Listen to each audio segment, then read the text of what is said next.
అమరావతికి సంబంధించి ఆనాటి గ్రాఫిక్స్ని నిజం చేసేటటువంటి ప్రయత్నం ఆరంభమైంది. ఏదైతే బడా బడా భవనాలు 25 అంతస్తుల 30 అంతస్తుల 40 అంతస్తుల అన్నటువంటిది ఆ స్థాయి భవనాలు కట్టాలని ఐకానిక్ భవనాలు అని చెప్పారు.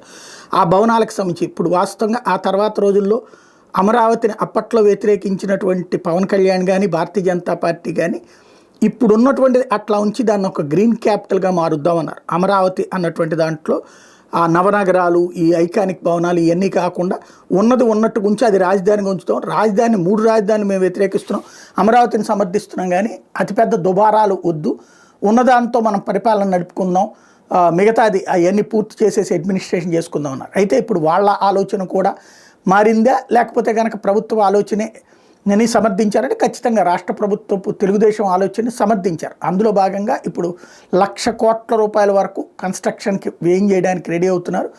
అందులో భాగంగానే ఇప్పుడు ఓ పక్కన ఏడీబీ కావచ్చు, లేకపోతే ప్రపంచ బ్యాంక్ కానీ లోన్స్ ఇవన్నీ ఒక ఎత్తు అయితే, ఇప్పుడు తాత్కాలిక హైకోర్టు తాత్కాలిక అసెంబ్లీ అయినప్పుడు చెప్పారు కదా, అవి ఇప్పుడు శాశ్వత భవనాల నిర్మాణం కోసం తాజాగా టెండర్లు పిలిచారు. 1,800 కోట్ల రూపాయలు 1,816 కోట్ల రూపాయలు అంచనా వ్యయంతో టెండర్లు పిలిచారు.